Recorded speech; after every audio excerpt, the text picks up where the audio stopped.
Assalamualaikum warahmatullahi wabarakatuh. Salam sejahtera bagi kita semuanya.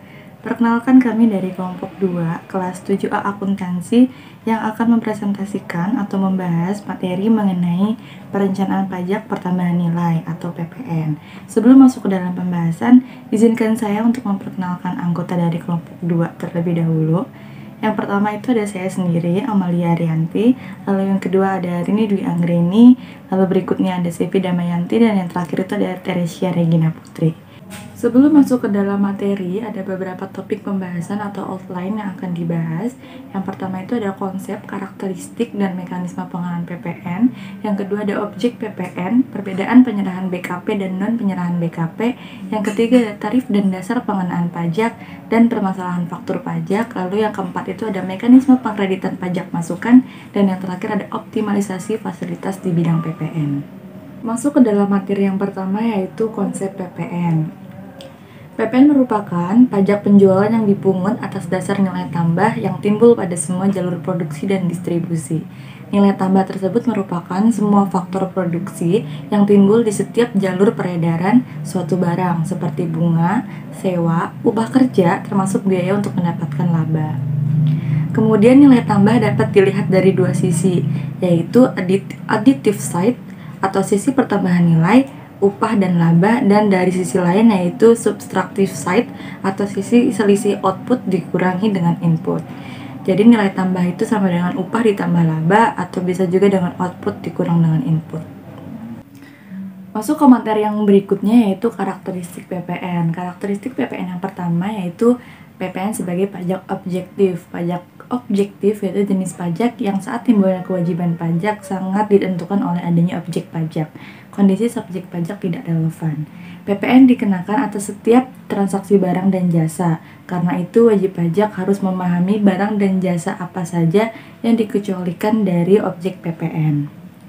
Karakteristik PPN yang kedua yaitu PPN sebagai pajak tidak langsung. PPN sebagai pajak tidak langsung memberikan konsekuensi yuridis bahwa antara pemikul beban pajak atau destinataris pajak dengan penanggung jawab atas pembayaran pajak ke kas negara berada pada pihak yang berbeda.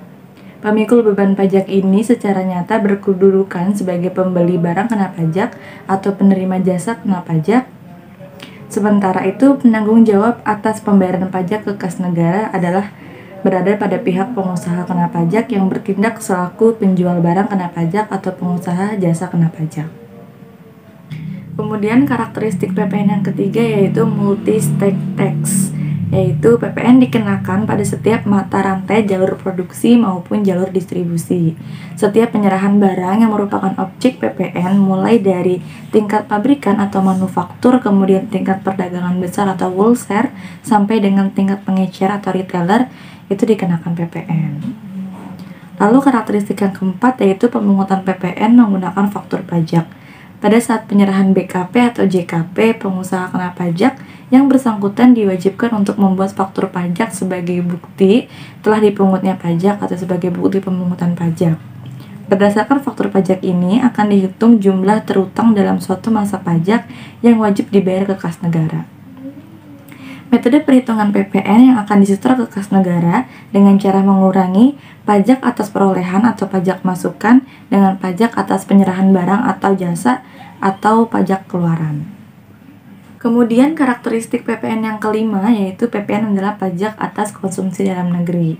Sesuai dengan basis pemungutan PPN yaitu destination principle, PPN dipungut di tempat barang atau jasa tersebut dikonsumsi. Dalam hal ini tidak dilihat asal barang atau jasa tersebut. Berdasarkan destination principle, kegiatan impor BKP maupun JKP itu dikenakan PPN, sedangkan kegiatan ekspor BKP ataupun JKP tidak dikenakan PPN.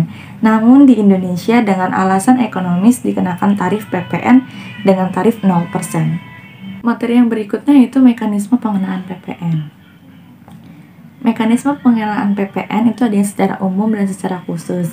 Yang pertama ini mekanisme PPN secara umum.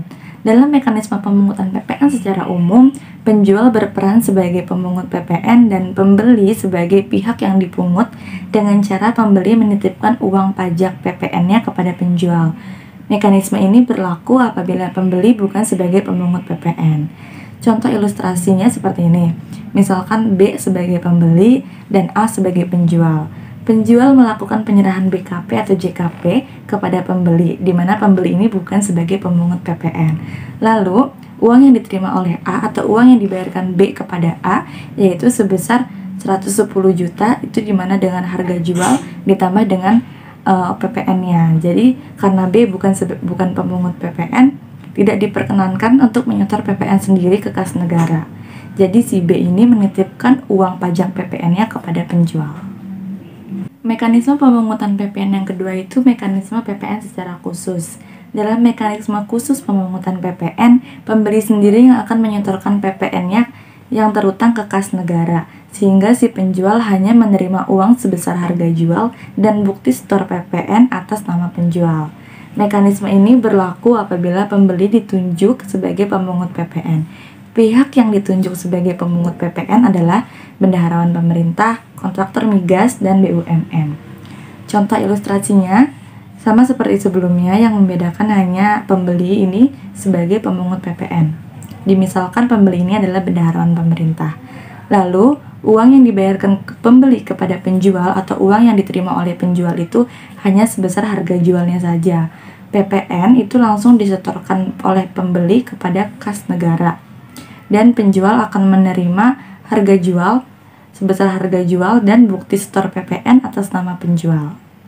Selanjutnya di sini ada menentukan objek PPN secara akurat dan komprehensif.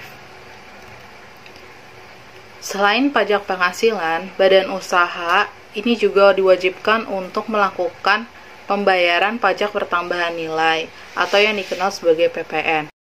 Sebagai konsekuensinya, para wajib pajak ini harus memahami dan dapat menentukan objek dan non-objek PPN.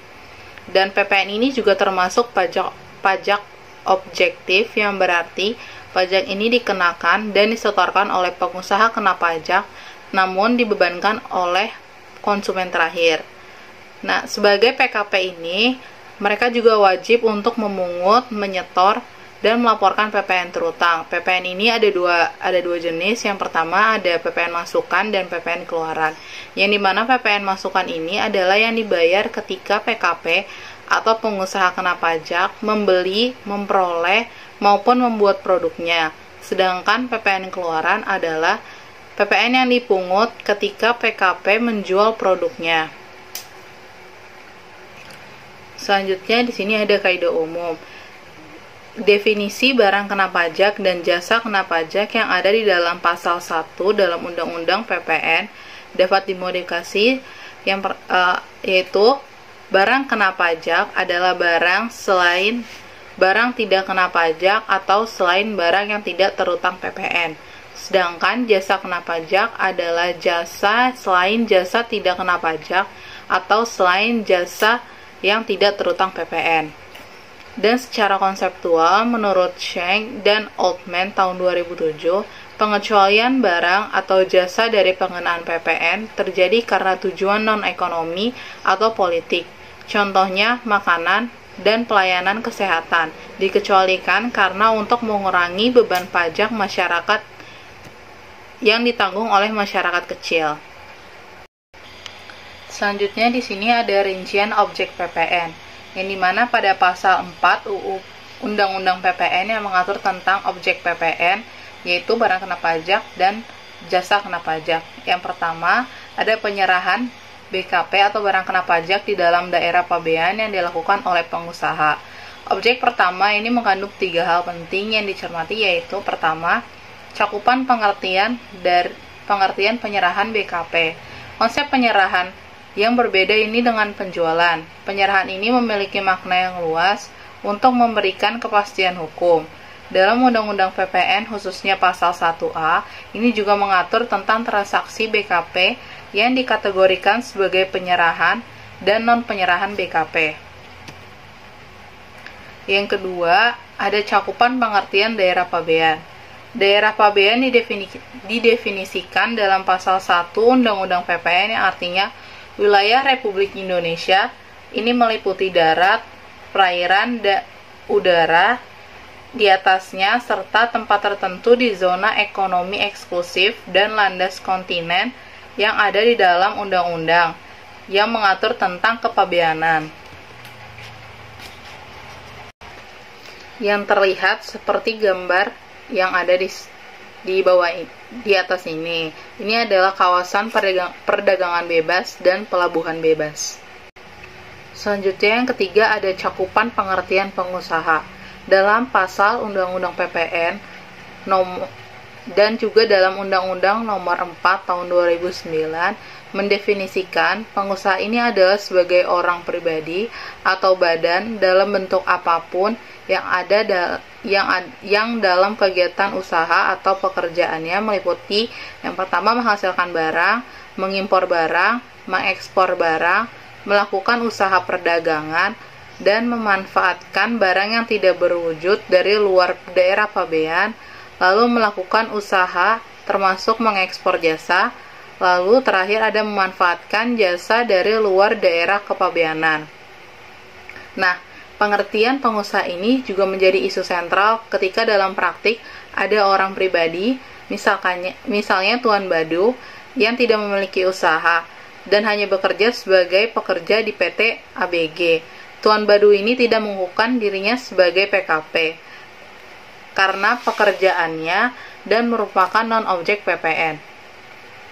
Lalu pada tahun 2006, Tuan Badu ini menjual tanah warisan sebesar 10 miliar yang ia dapat dari 10 tahun silam. Pertanyaan yang muncul di sini adalah, apakah Tuan Badu harus mengukuhkan dirinya sebagai PKP karena transaksinya melebihi 4,8 miliar dan haruskah membayar PPN? Nah, di sini jawabannya, tanah yang dijual oleh Tuan Badu ini termasuk dalam BKP, sehingga kewajiban objektifnya ini terpenuhi menurut pasal 4 Undang-Undang PPN. Nah, apakah Badu seorang karyawan PT ABG yang menjual tanah warisan yang dapat dikategorikan sebagai pengusaha? Bila dianalisis lebih detail, ini salah satu cakupan pengertian pengusaha adalah orang pribadi dalam bentuk apapun yang dalam kegiatan usaha atau pekerjaannya melakukan usaha perdagangan. Berdasarkan hal tersebut, Tuan Badu bukan seorang pengusaha dan tanah warisan yang dijualnya itu tidak terutang PPN karena penyerahannya tidak dilakukan dalam rangkaian kegiatan usahanya atau kegiatannya. Lalu selanjutnya di sini ada impor BKP atau barang kena pajak. Konsekuensi dari penerapan konsep Destination Principle, impor ini dikenakan PPN. Definisi impor dalam Undang-Undang PPN adalah setiap kegiatan memasukkan barang dari luar daerah pabean ke dalam daerah pabean. Pengertian impor ini sangat esensial untuk dipahami karena sering terjadi praktik pembelian dari pemasok luar negeri, tetapi pembelian tersebut tidak dianggap impor. Titik permasalahannya, apakah barang yang dibeli dimasukkan dari luar daerah pabean ke dalam daerah pabean. Misalnya, PT MBR yang berada di Jakarta mendapatkan pesanan mesin senilai 120.000 US dollar dari customernya di Malaysia. Karena mesin tersebut tidak tersedia di gudang PT MBR, maka dilakukanlah pesanan ke induknya di vendor corporation yang ada di Jepang dengan harga 100.000 US dollar yang akan langsung dikirim ke customernya di Malaysia. Pembayaran 120.000 US dollar ini dilakukan oleh customer yang ada di Malaysia ke PT MBR, lalu PT MBR melunasi hutangnya ke vendor corporation. Di dalam contoh ini tidak dikatakan bahwa PT MBR melakukan impor barang karena barang tersebut tidak pernah masuk ke dalam daerah pabean Indonesia. Untuk pemungutan PPN-nya, siapapun memasukkan BKP tersebut ke daerah pabean tetap dikenai PPN tanpa memperhatikan apakah kegiatan tersebut dilakukan dalam rangkaian usaha atau pekerjaannya atau tidak. Lalu selanjutnya di sini yang ketiga ada penyerahan JKP atau jasa kena pajak di dalam daerah pabean yang dilakukan oleh pengusaha. Pengusaha ini telah dikukuhkan sebagai pengusaha kena pajak sebagaimana yang sudah dimaksud dalam Pasal 3A ayat 1 Undang-Undang PPN, maupun pengusaha yang belum dikukuhkan sebagai pengusaha kena pajak. Dalam penyerahan jasa terutang ini harus memenuhi syarat-syarat. Yang pertama, jasa yang diserahkan merupakan jasa kena pajak. Yang kedua, penyerahan dilakukan di dalam daerah pabean. Yang ketiga, di sini ada penyerahan dilakukan dalam kegiatan usaha atau pekerjaannya.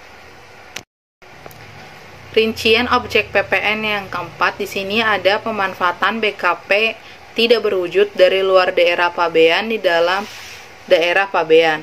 Istilah barang kena pajak tidak berwujud ini identik dengan royalti di dalam pasal 4 ayat 1H Undang-Undang PPH, yaitu pertama, penggunaan hak cipta di bidang kesastraan, kesenian, atau karya ilmiah, paten, desain atau model, rencana, formula, atau proses rahasia, merek dagang, atau bentuk kekayaan intelektual atau industrial, atau hak serupa lainnya.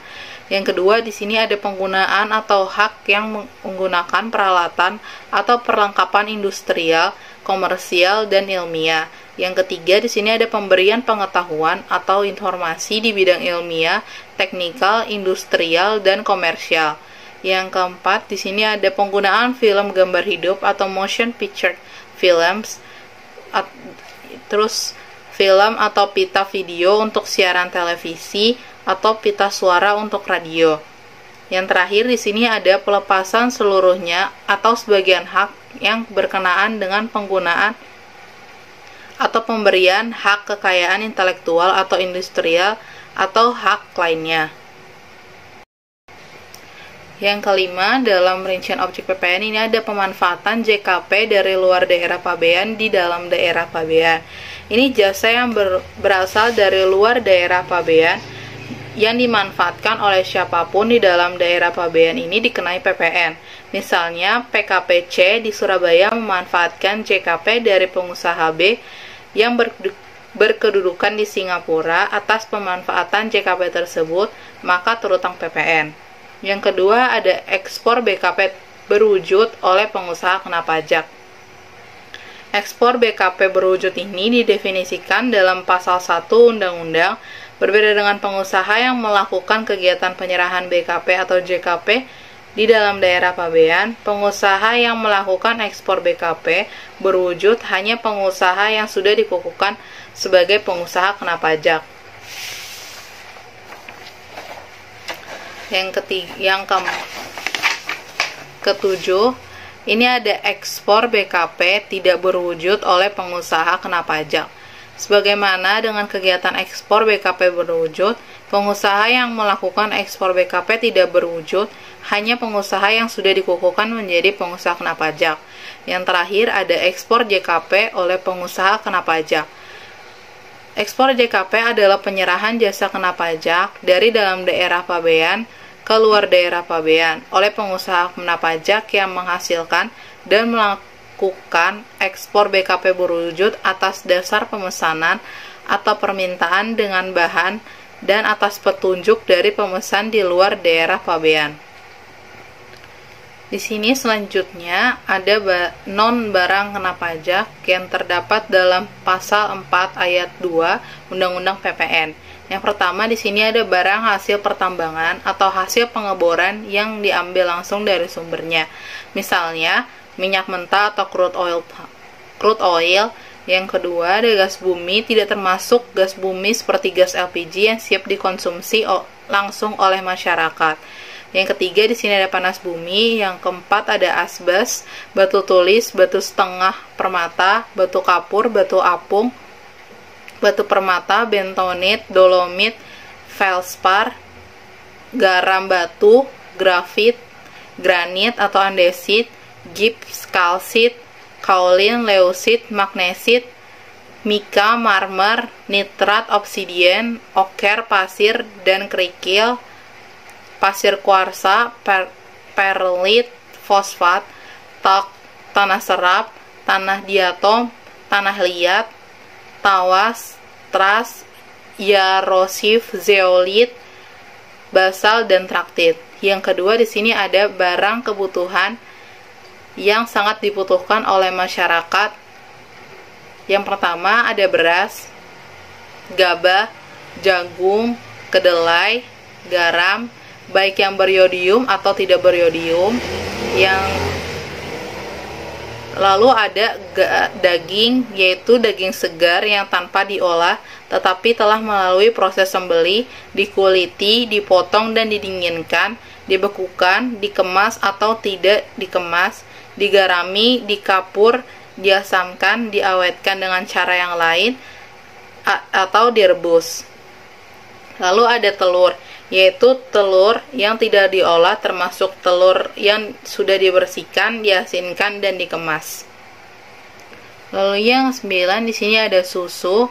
Susu ini susu perah baik yang telah melalui proses pendinginan maupun dipanaskan, tidak mengandung tambahan gula atau bahan lainnya dan dikemas atau tidak dikemas. Lalu yang 10 ada buah-buahan, yaitu buah-buahan segar yang dipetik baik yang telah melalui proses cuci, disortasi, dikupas, dipotong, diiris, digrading atau dikemas atau tidak dikemas. Lalu yang terakhir di sini ada sayur-sayuran, yaitu sayur-sayuran yang telah dipetik, dicuci, ditiriskan dan disimpan pada suhu yang rendah termasuk sayuran segar yang dicacah.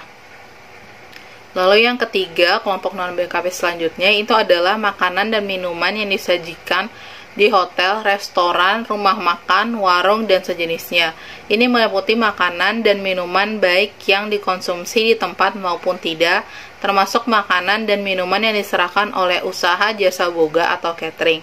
Lalu yang kedua di sini ada ketentuan yang dimaksudkan untuk menghindari pengenaan pajak berganda karena sudah merupakan objek pengenaan pajak daerah. Lalu yang keempat ada uang, emas batangan, dan surat berharga. Lalu di sini ada non jasa kena pajak. Dengan pertimbangan keadaan ekonomi, sosial, budaya, tidak semua jenis barang dan jasa dikenakan oleh PPN. Pengecualian tersebut sudah ada sejak Undang-Undang PPN tahun 1994. Dalam pasal 4 ayat 2 Undang-Undang PPN tahun 2009 menyebutkan jenis jasa yang tidak dikenakan PPN. Yang pertama itu ada jasa pelayanan kesehatan medis, yang kedua jasa pelayanan sosial, yang ketiga ada jasa pengiriman surat dengan perangko, yang keempat ada jasa keuangan, yang kelima ada jasa asuransi, yang keenam ada jasa keagamaan, lalu di sini ada jasa pendidikan, jasa kesenian dan hiburan, jasa penyiaran yang tidak bersifat iklan. Lalu ada jasa angkutan umum di darat, di air, serta jasa angkutan udara dalam negeri yang menjadi bagian yang tidak terpisahkan dari jasa angkutan udara luar negeri. Lalu ada jasa tenaga kerja, jasa perhotelan, dan jasa yang disediakan oleh pemerintah dalam rangka menjalankan pemerintahan secara umum.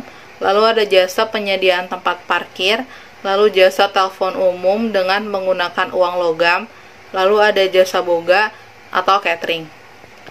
Lalu subbab berikutnya di sini adalah membedakan penyerahan BKP barang kena pajak dan non penyerahan. Lalu selanjutnya di sini ada penyerahan BKP, yaitu yang pertama ada penyerahan hak atas barang kena pajak karena suatu perjanjian. Lalu yang kedua di sini ada barang kena pajak karena suatu perjanjian sewa beli dan atau perjanjian sewa guna usaha atau leasing. Yang ketiga di sini ada penyerahan barang kena pajak kepada pedagang perantara atau melalui juru lelang. Lalu selanjutnya ada pemakaian sendiri dan atau pemberian cuma-cuma atas barang kena pajak. Lalu ada barang kena pajak yang berupa persediaan dan atau aktiva yang menurut tujuan semula tidak untuk dijual belikan dan masih tersisa pada saat pembubaran perusahaan. Lalu ada penyerahan barang kena pajak dari pusat ke cabang atau sebaliknya, dan penyerahan barang kena pajak antar cabang. Lalu ada penyerahan barang kena pajak secara konsinyasi. Lalu yang terakhir di sini ada penyerahan barang kena pajak oleh PKP dalam rangka perjanjian pembiayaan yang dilakukan berdasarkan prinsip syariah yang penyerahannya dianggap langsung dari PKP kepada pihak yang membutuhkan BKP. Lalu selanjutnya ada non penyerahan BKP. Yang pertama di sini ada penyerahan BKP kepada makelar sebagaimana dimaksud dalam Kitab Undang-Undang Hukum Dagang. Yang kedua ada penyerahan barang kena pajak untuk jaminan utang piutang. Yang ketiga di sini ada penyerahan barang kena pajak yang sebagaimana dimaksud pada ayat 1 huruf dalam hal pengusaha kena pajak melakukan pemusatan tempat pajak terutang. Lalu yang keempat ada pengalihan barang kena pajak dalam rangka penggabungan, peleburan, pemekaran, pemecahan, dan pengambil alihan usaha dengan syarat pihak yang melakukan pengalihan dan yang menerima pengalihan adalah pengusaha kena pajak. Lalu yang terakhir, di sini ada barang kena pajak berupa aktiva yang menurut tujuan semula tidak untuk diperjualbelikan yang masih tersisa pada saat pembubaran perusahaan dan yang pajak masukan atas perolehannya tidak dapat dikreditkan sebagaimana yang dimaksud dalam pasal 9 ayat 8 huruf B dan C. Terima kasih. Selanjutnya akan dilanjutkan oleh teman saya Sevi Damayanti. Selanjutnya, saya Sevi Damayanti ingin melanjutkan pembahasan mengenai menentukan tarif PPN dan dasar pengenaan pajak. Di sini ada tarif PPN, diatur dalam pasal 7 Undang-Undang PPN, yaitu yang pertama, tarif PPN adalah 10%. Dengan peraturan pemerintah, tarif pajak ini dapat diubah menjadi serendah-rendahnya 5% dan setinggi-tingginya 15%. Yang kedua, tarif PPN sebesar 0% diterapkan atas yang pertama, ekspor barang kena pajak berwujud. Lalu selanjutnya, penyerahan jasa kena pajak dari dalam daerah pabean keluar daerah pabean oleh pengusaha kena pajak yang menghasilkan dan melakukan ekspor barang kena pajak berwujud atas dasar pesanan atau permintaan dengan bahan dan atas petunjuk dari pemesan di luar daerah pabean. Dan yang terakhir, ekspor jasa kena pajak dan atau ekspor barang kena pajak tidak berwujud. Di sini ada dasar pengenaan pajak diatur dalam pasal 8A Undang-Undang PPN, yaitu yang pertama, PPN yang terutang dihitung dengan cara mengalihkan tarif PPN dengan dasar pengenaan pajak. Yang kedua, dasar pengenaan pajak atau DPP adalah jumlah harga jual, penggantian, nilai impor, nilai ekspor, atau nilai lain yang dipakai sebagai dasar untuk menghitung pajak yang terutang. Selanjutnya kita akan membahas mengenai permasalahan faktur pajak. Faktur pajak adalah bukti pungutan pajak yang dibuat oleh pengusaha kena pajak yang melakukan penyerahan barang kena pajak atau penyerahan jasa kena pajak. Permasalahan dalam faktur pajak meliputi yang pertama, kewajiban pemungutan PPN, yang kedua, kewajiban membuat faktur pajak, yang ketiga, bukti pungutan PPN, yang keempat, bentuk dan ukuran faktur pajak, yang kelima, keterangan dalam faktur pajak, yang keenam, jenis faktur pajak, dan yang ketujuh, sanksi administrasi terkait faktur pajak. Yang pertama, di sini ada kewajiban pemungutan PPN. Untuk pengusaha kena pajak, wajib memungut PPN atas setiap yang pertama penyerahan BKP di dalam daerah pabean yang dilakukan oleh pengusaha, yang kedua penyerahan JKP di dalam daerah pabean yang dilakukan oleh pengusaha, yang ketiga ekspor BKP berwujud oleh pengusaha kena pajak, yang keempat, ekspor BKP tidak berwujud oleh pengusaha kena pajak, dan yang kelima, ekspor JKP oleh pengusaha kena pajak. Dan untuk orang pribadi atau badan wajib memungut PPN pada saat memanfaatkan BKP tidak berwujud dari luar daerah pabean dan atau memanfaatkan JKP dari luar daerah pabean. Selanjutnya, kewajiban membuat faktur pajak. PKP wajib membuat faktur pajak untuk setiap yang pertama penyerahan BKP di dalam daerah pabean yang dilakukan oleh pengusaha, yang kedua penyerahan BKP berupa aktiva yang menurut tujuan semula tidak untuk diperjualbelikan oleh pengusaha kena pajak, kecuali atas penyerahan aktiva yang pajak masukannya tidak dapat dikreditkan sebagaimana yang dimaksud dalam pasal 9 ayat 8 huruf B dan huruf C Undang-Undang PPN. Yang ketiga, penyerahan JKP di dalam daerah pabean yang dilakukan oleh pengusaha.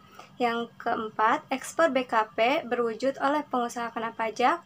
Yang kelima, ekspor BKP tidak berwujud oleh pengusaha kena pajak. Dan yang terakhir, ekspor JKP berwujud oleh pengusaha kena pajak. Selanjutnya, bukti pungutan PPN. Ada dua jenis bukti pungutan PPN, yaitu yang pertama faktur pajak dan yang kedua dokumen tertentu yang kedudukannya dipersamakan dengan faktur pajak. Selanjutnya, bentuk dan ukuran faktur pajak. Faktur pajak berbentuk yang pertama elektronik atau e-faktur dan yang kedua kertas atau hard copy. Lalu bentuk dan ukuran faktur pajak kertas disesuaikan dengan kepentingan PKP dan dapat dibuat sebagaimana contoh pada lampiran 1A dan lampiran 1B per Dirjen Pajak nomor per 24 PJ 2012. Selanjutnya, keterangan dalam faktur pajak. Dalam faktur pajak harus dicantumkan keterangan tentang penyerahan BKP dan atau JKP yang paling sedikit memuat yang pertama nama, alamat, dan NPWP yang menyerahkan BKP atau JKP. Yang kedua, nama, alamat, dan NPWP pembeli BKP atau penerima JKP. Yang ketiga, kode, nomor seri, dan tanggal pembuatan faktur pajak. Yang keempat, jumlah harga jual atau penggantian. Yang kelima, PPN yang dipungut. Yang keenam, pajak penjualan atas barang mewah yang dipungut. Yang ketujuh, nama dan tanda tangan yang berhak menandatangani faktur pajak. Selanjutnya, e-faktur harus mencantumkan keterangan tentang penyerahan BKP dan atau JKP yang paling sedikit memuat yang pertama nama, alamat, dan NPWP yang menyerahkan BKP atau JKP. Yang kedua, nama, alamat, dan NPWP pembeli BKP atau penerima JKP. Yang ketiga, jenis barang atau jasa, jumlah harga jual atau penggantian, dan potongan harga. Yang keempat, PPN yang dipungut. Yang kelima, pajak penjualan atas barang mewah yang dipungut. Yang keenam, kode, nomor seri, dan tanggal pembuatan faktur pajak. Dan yang ketujuh, nama dan tanda tangan elektronik yang berhak menandatangani faktur pajak. Selanjutnya, jenis faktur pajak. Yang pertama, faktur penjualan yang memuat keterangan sesuai dengan syarat minimal keterangan dalam faktur pajak. Yang kedua, faktur pajak sesuai format pada lampiran per Ditjen Pajak nomor per 24 PJ 2012.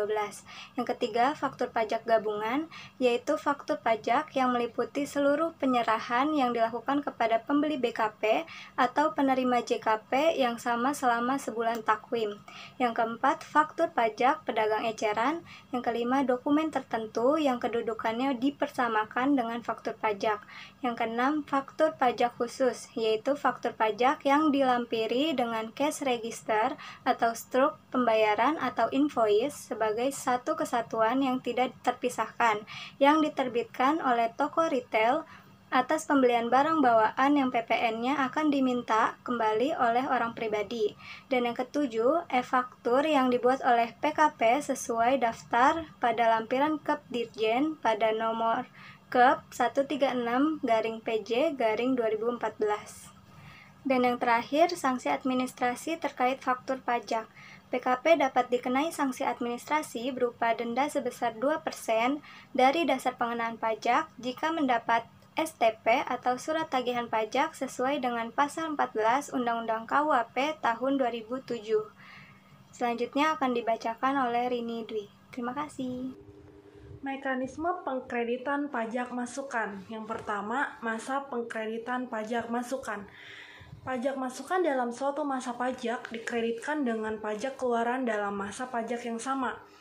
Pajak masukan yang dikreditkan harus menggunakan faktur pajak yang memenuhi persyaratan sebagaimana dimaksud dalam pasal 13 ayat 5 dan pasal 13 ayat 9 UU PPN.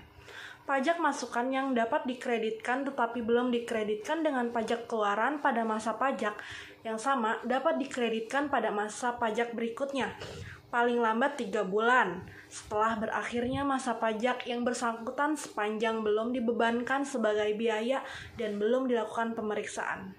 Selanjutnya ada pajak keluaran, pajak masukan. Yang pertama, pajak keluaran lebih besar dari pajak masukan. Apabila dalam suatu masa pajak keluaran lebih besar daripada pajak masukan, selisihnya merupakan PPN yang harus dibayar oleh PKP. Kedua, pajak keluaran lebih kecil daripada pajak masukan. Jika pajak keluaran lebih kecil daripada pajak masukan dalam suatu masa pajak, selisihnya merupakan kelebihan pajak yang dapat dikompensasikan ke masa pajak berikutnya atau dapat diajukan permohonan pengembalian pada akhir tahun buku. Selanjutnya ada pajak keluaran, pajak masukan. Restitusi PPN yang dilakukan pada setiap masa pajak khusus untuk PKP berikut ini. Yang pertama, PKP yang melakukan ekspor BKP berwujud. Kedua, PKP yang melakukan penyerahan BKP atau JKP kepada pemungut PPN. 3. PKP yang melakukan penyerahan BKP atau JKP yang PPN-nya tidak dipungut. 4. PKP yang melakukan ekspor JKP dan BKP tidak berwujud. 5. PKP yang ditetapkan sebagai wajib pajak dengan kriteria tertentu sebagaimana dimaksud dalam UU KUP. Atau yang terakhir, PKP dalam tahap belum berproduksi sebagaimana dimaksud pada pasal 9 ayat 2A UU PPN. Pengembalian kelebihan pajak masukan kepada PKP tersebut dilakukan dengan pengembalian pendahuluan kelebihan pajak sesuai pasal 17C ayat 1 UU KUP. Sepanjang PKP tersebut mempunyai kriteria sebagai PKP beresiko rendah yang penempatannya melalui Peraturan Menku Nomor 71 PKM 3/2010 dan Peraturan Menku Nomor 74/PKM.03/2012. M yang terkait dengan penyerahan terutang dan tidak terutang. Apabila dalam suatu masa pajak selain melakukan penyerahan yang terutang, PKP juga melakukan penyerahan yang tidak terutang. A. Jumlah pajak masukan yang dapat dikreditkan adalah pajak masukan yang berkenan dengan penyerahan yang terutang pajak. Sepanjang bagian penyerahan yang terutang pajak dalam diketahui dengan pasti dari pembukuannya. B. Jumlah pajak masukan yang dapat dikreditkan dengan penyerahan yang terutang pajak dihitung dengan menggunakan pedoman yang diatur dengan keputusan Menteri Keuangan. Sepanjang pajak masukan untuk penyerahan yang terutang pajak tidak dapat diketahui dengan pasti. PKP belum berproduksi dan gagal berproduksi. Bagi PKP yang belum berproduksi sehingga belum melakukan penyerahan yang terutang pajak, pajak masukan atas perolehan atau impor barang modal dapat dikreditkan. Barang modal adalah harta berwujud yang memiliki masa manfaat lebih dari 1 tahun, yang menurut tujuan semula tidak untuk diperjualbelikan, termasuk pengeluaran berkaitan dengan perolehan barang modal yang dikapitalisasikan ke dalam harga perolehan barang modal tersebut. Pajak masukan yang telah dikreditkan dan direstitusi oleh PKP yang belum berproduksi wajib dibayar kepada. Dalam hal PKP tersebut mengalami keadaan gagal berproduksi dalam jangka waktu paling lama 3 tahun sejak masa pajak perkreditan pajak masukan dimulai. Yang kedua, mengoptimalkan fasilitas di bidang PPN. Mengoptimalkan fasilitas di bidang PPN, tujuan dan maksud pemberian kemudahan pada hakikatnya untuk memberikan fasilitas perpajakan yang benar-benar diperlakukan terutama untuk mendorong keberhasilan sektor kegiatan ekonomi yang berprioritas tinggi dalam skala nasional. Kedua, mendorong perkembangan dunia usaha untuk meningkatkan daya saing. 3, mendukung pertahanan nasional. Serta yang terakhir, memperlancar pembangunan nasional. Fasilitas perpajakan atas kegiatan di kawasan tertentu atau tempat tertentu di dalam daerah pabean. Yang pertama, fasilitas perpajakan untuk gudang berikat. Gudang berikat merupakan salah satu bentuk tempat penimbunan berikat. Tempat penimbunan berikat di sini untuk menimbun barang impor dapat disertai satu atau lebih kegiatan berupa pengemasan kembali, penyortiran, penggabungan atau kitting, pengepakan, penyetelan, pemotongan atas barang tertentu dalam jangka waktu tertentu untuk dikeluarkan kembali. 2. Fasilitas perpajakan di kawasan berikat Bentuk lain tempat penimbunan berikut adalah kawasan berikat, yaitu untuk menimbun barang impor atau barang yang berasal dari tempat lain dalam daerah pabean guna diolah atau digabungkan.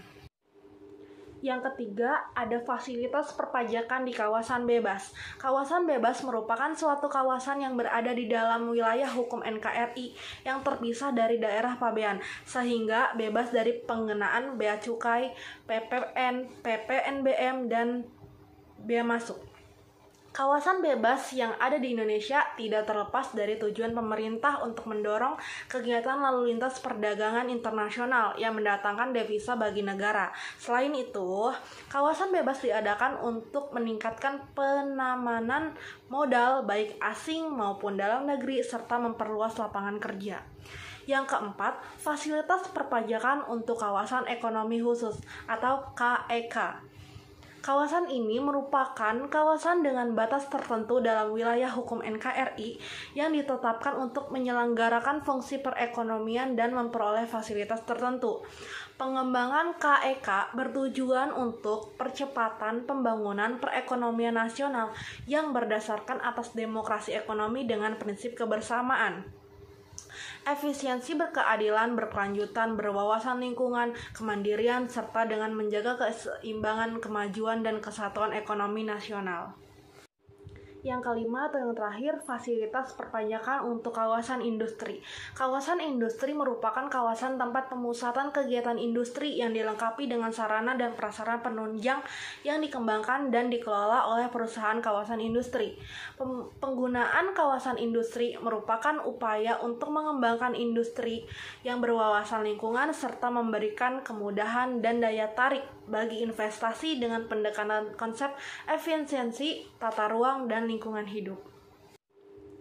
Fasilitas PPN dibebaskan atas penyerahan atau impor BKP dan penyerahan JKP. Sebagai pelaksanaannya, Pasal 16B Undang-Undang PPN dan dalam rangka mendorong pembangunan nasional dengan membantu tersedianya barang-barang yang bersifat strategis, serta setelah dikonsultasikan kepada DPR, peraturan pemerintah ditetapkan terkait dengan pembebasan PPN atas impor dan atau penyerahan BKP tertentu yang bersifat strategis. Fasilitas PPN tidak dipungut. Yang pertama, BKP dan JKP yang pengaturannya terpisah. Selain BKP atau JKP yang mendapatkan fasilitas PPN dibebaskan, ada beberapa BKP atau JKP yang PPN-nya tidak dipungut dan tidak diatur secara terpisah. Kedua, kelompok BKP atau JKP tertentu. Fasilitas PPN tidak dipungut tersebut bertujuan untuk yang pertama, mendorong pembangunan angkutan nasional di bidang angkutan darat, angkutan air, dan angkutan udara. Dua, menjamin tersedianya peralatan Tentara Nasional Indonesia dan Kepolisian Negara Republik Indonesia yang memadai untuk melindungi wilayah NKRI baik dari ancaman eksternal maupun internal. Kesimpulannya adalah PPN adalah pajak tidak langsung yang dikenakan atas konsumsi barang jasa kena pajak dalam daerah pabean. Sesuai legal karakter dari PPN ini yang bersifat non-kumulatif, maka dalam perlakuan pajak PPN tidak memperbolehkan terjadinya pajak berganda karena konsumen terlahir yang harus menanggung PPN ini. PPN juga memiliki karakteristik sebagai pajak objektif yang mengandung pengertian bahwa timbulnya kewajiban pajak di bidang PPN sangat ditentukan oleh adanya objek pajak secara umum. Mekanisme pemungutan PPN menggunakan mekanisme Indirect Subtraction Method atau Invoice Method, PMPK. Dan metode ini yang terbaik adalah metode lainnya. PPN menganut asas Destination Principle, yang berarti pajak dikenakan dan ditempatkan tujuan barang atau jasa yang akan dikonsumsi, sehingga kegiatan impor dikenakan PPN, sedangkan ekspor tidak dikenakan PPN. Namun, dengan alasan ekonomis dikenakan PPN dengan tarif 0%, ada beberapa fasilitas PN atau kemudahan yang diberikan ke pemerintah kepada pengusaha kena pajak, yaitu fasilitas PPN dibebaskan, kedua fasilitas PPN tidak dipungut. Sekian, terima kasih.